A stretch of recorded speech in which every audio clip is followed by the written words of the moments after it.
What's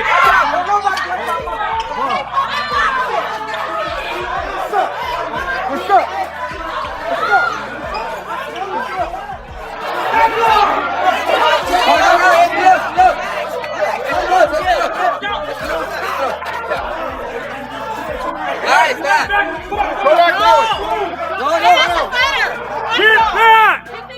I smack the shit out of your bitch ass. What you just say? Hey. You're gonna feel like a foot in your mouth. You're gonna feel like a foot in your mouth. You're gonna feel like a foot in your mouth. Come on, man. You know. Hey, to all y'all, when does everybody consider leaving? I would smack the shit out of your bitch ass, nuts boy. in your mouth. Hey, I would smack the shit out of you. Like, yo, he's an acrobat. Let's go, Jam.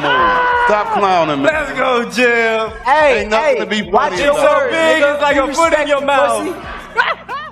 Nah, I didn't plan that, but I see he tried to get in my head, so I returned the favor. He got a little bit too disrespectful.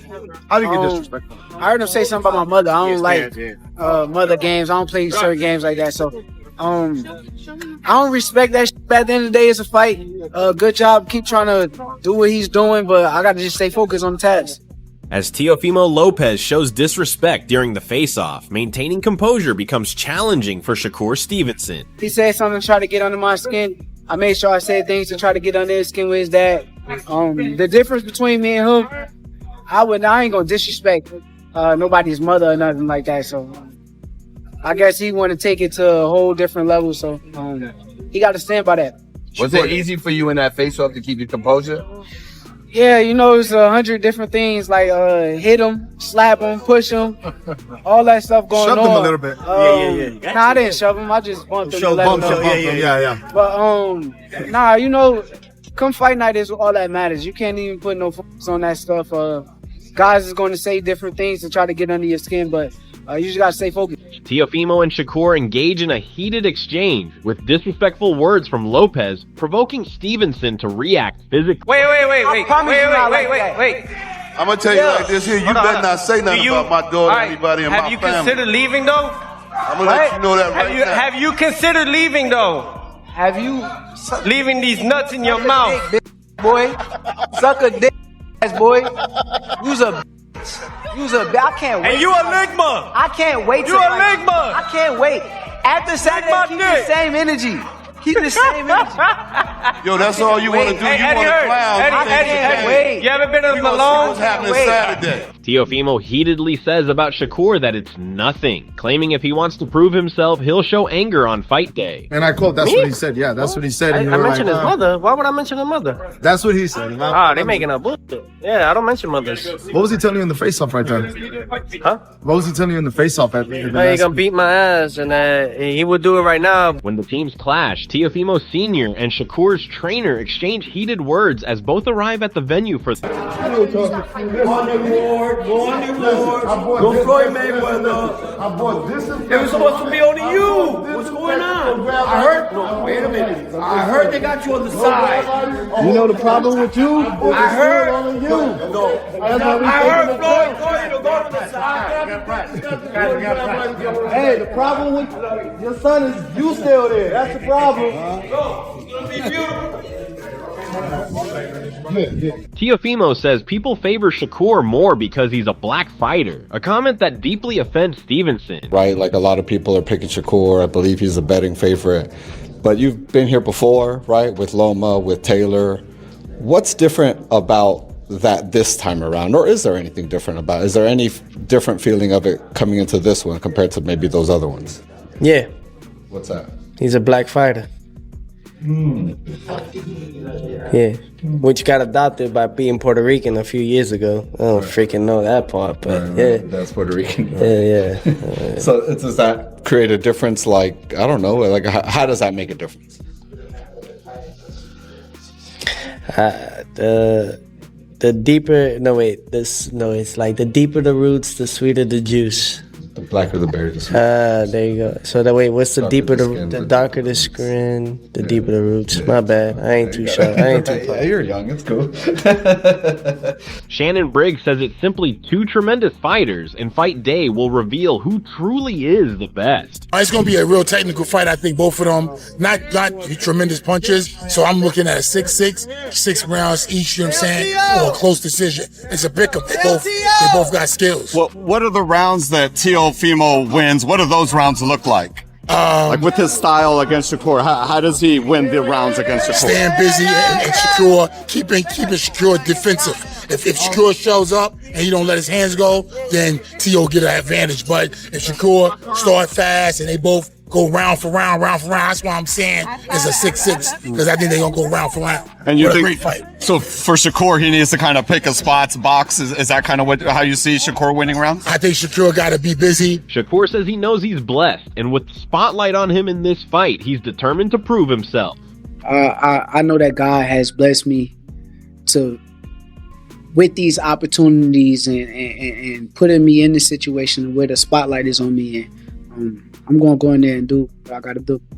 I know from past fights and even the Cepeda fight, I've seen a lot of the kids from Newark around, and this time around you've bought some tickets for them. It's been publicized.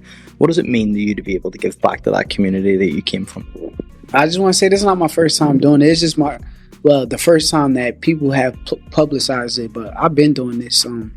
That's something that I've been wanting to make sure that the kids from where I'm from, that come from the same circumstances and situations that I come from, that they can see that it's possible. That's my main thing, that letting them know, like, you from Newark, your situation is bad, but that don't mean that it can't be done. Wade points out that Teofimo Lopez has defeated bigger names with deeper resumes than anyone Shakur Stevenson has faced. Despite that, Shakur enters as the favorite, which tells us two things. Either Lopez is being underestimated, or people truly respect Stevenson's skill. Wade leans toward the latter, believing Shakur's reputation has grown because of his consistent, composed performances. Stevenson's ability to control fights, blend assertiveness with defensive mastery, and perform at a world-class level makes him highly respected, even against a naturally larger and more powerful opponent. However, most of Shakur's success comes from fighting off the back foot, slipping, countering, parrying, and using defensive maneuvers. This fight with Teofimo and Shakur is a must-have in boxing right now, because we want to see the younger guys test themselves. And Teo did it at 23. With only 16 fights. There are pros that have 20, 25, 30 fights before they ever have that real, true, top-of-the-line world championship level test. And Teo was doing it when he was 23 years old and 16 fights in. And nobody wanted to fight Lomachenko. Nobody wanted that smoke, dude, until Teo went and took the belts off of him. Loma was looked at as invincible until that night. So Teofimo, that's one of the most gangster things I've ever seen in terms of his age and his record to go and do. Not because it was a scary fight, knockout, whatever, but because he out-techniqued one of the most technical boxers that we've seen in the modern era. It was crazy. This raises the question of how effective his style will be if he is forced to step forward against Lopez. The size and power difference might challenge his usual methods, testing whether his defensive brilliance can adapt under pressure. This weekend, Teofimo Lopez puts his 140-pound WBO world title on the line against Shakur Stevenson. And in today's video, I'm going to be taking into account all the factors that are important going into this fight to make my prediction. Who has the much? I am on that side. Again, I'm not picking today. You'll get that in the next video. But I am on the side that goes, if Shakur is favored, it's because people are now coming to respect how good this dude is, to the point where it is, yes, the weight division he's looking to take over, but also that they don't believe that the size difference, that the power difference is going to make as much of an impact because of the defense of Shakur Stevenson. Size win fights. His composed performance against William Cepeda, blending control with assertiveness, reinforced his reputation for consistency at world level. Analyst Henry breaks down the fighting style of Teofimo Lopez, highlighting the contrast between his reckless aggression and his smartest performances. He explains that Lopez sometimes becomes overly aggressive, charging forward with overconfidence and abandoning careful thought. Lunging too much and fighting on pure instinct rarely allows him to land his power shots effectively or win rounds consistently. Henry emphasizes that the best version of Lopez is tactical, fluid, and unpredictable. The one seen against Richard Barboza, that version moves in and out, using speed to disrupt rhythm and counters effectively, keeping opponents uncertain whether he is advancing or retreating. That Shakur wants to show how great he is. He said that himself. After we get out the ring, I want everybody to be talking about it like, yeah, I'm that guy.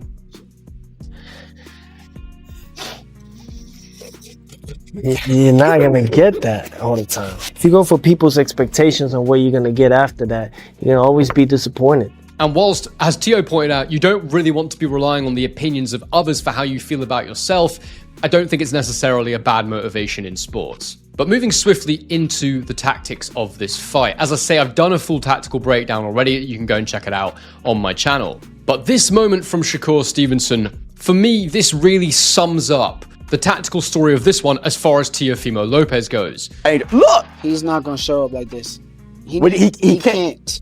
He can't go backwards? He can't show up like that. Analyst Henry highlights Teofimo Lopez's exceptional counterpunching displayed in his fight against Josh Taylor, describing it as some of the most impressive work seen at the world level. He cautions that rushing Shakur Stevenson, who excels as a back foot boxer, would be a critical error. To succeed, Lopez must blend offense and defense, alternating between front foot pressure and back foot movement to remain unpredictable. Henry emphasizes that Lopez needs to approach the fight with intelligence, avoiding reckless aggression that could leave him exposed. Stevenson's southpaw stance, precise lead hand control, and defensive mastery make him a highly challenging opponent, requiring Lopez to adapt continuously. Success will depend on Lopez's ability to read the fight, exploit openings without overcommitting, and respect Stevenson's technical skill. Henry's analysis underscores that this matchup favors the fighter who combines strategy with athleticism, balancing aggression with discipline to outmaneuver and outthink their opponent in the ring. There's the one who gets overly aggressive, who is overconfident, and just goes on the front foot with reckless abandon. He does not think about what he's doing to the same degree. He lunges far too much, and it just isn't the most effective way we can watch in boxing.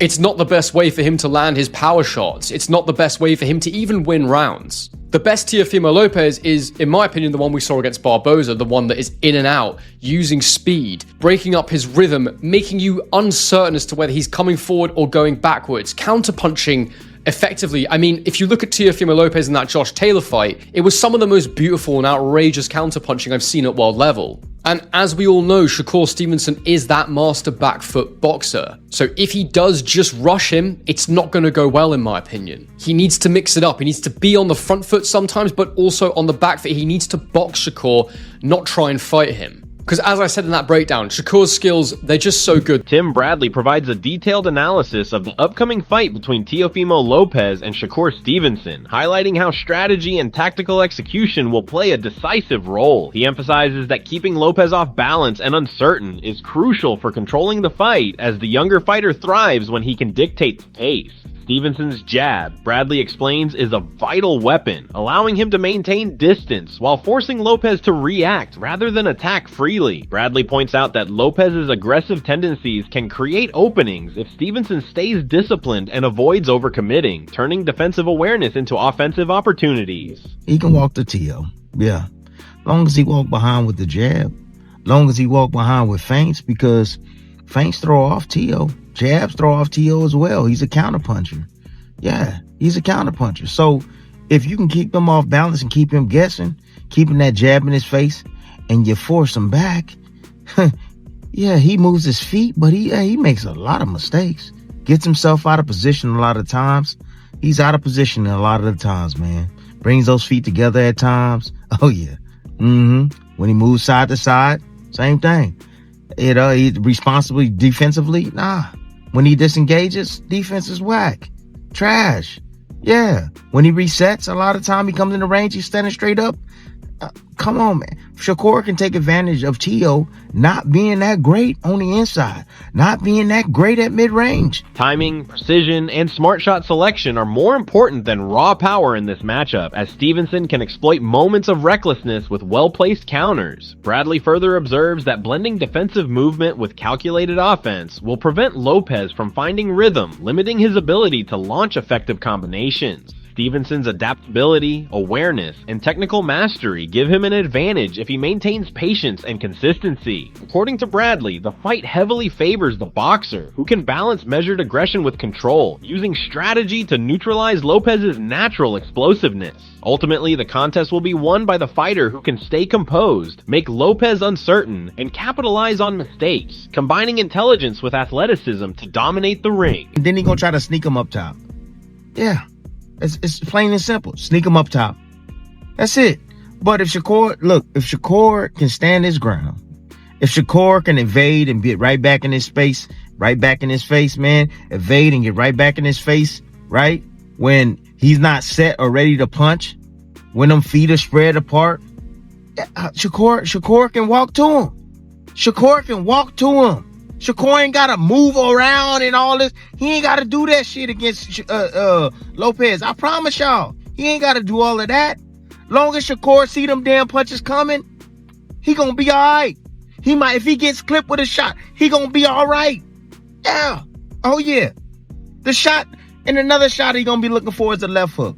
Yeah. Shakur going to that damn Mayweather defense, Philly shell, that left hook is coming. From an analyst's perspective, the fight between Teofimo Lopez and Shakur Stevenson represents a pivotal moment for both fighters' careers. Lopez enters the bout with significant expectations, and a loss could seriously damage his reputation and ranking within the sport. Analysts note that Lopez's natural aggression and power make him a dangerous opponent, but relying solely on brute force can create vulnerabilities against a technically skilled fighter like Stevenson. Shakur, on the other hand, brings a precise, disciplined approach that emphasizes movement, timing, and defensive mastery. His ability to control distance and dictate the pace through the jab and footwork is widely praised. Where do you really go?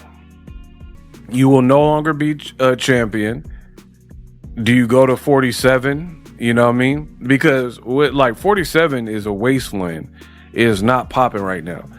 Yeah, you could have Devin Haney fight, but if you lose to kind of semi-similar style in terms of like a pure boxer with Shakur, move up in weight 7 pounds, I really feel like the Teofimo Devin fight won't be desired. And then if Ryan Garcia can earn a belt and finally earn some respect from the boxing fans, not like social media fans and following, but actual boxing fans, then Haney's better off defending his title in a unification with Ryan Garcia than if Shakur beats Teo and then Teo talks about like moving up. Analysts highlight that Stevenson thrives when he keeps opponents guessing, mixing offensive bursts with strategic retreats to exploit openings. The matchup is particularly intriguing because it contrasts Lopez's explosiveness with Stevenson's calculated control, creating a dynamic battle of styles. From a career standpoint, a victory for either fighter could propel them to higher prominence, while a loss could force reevaluation of tactics and public perception.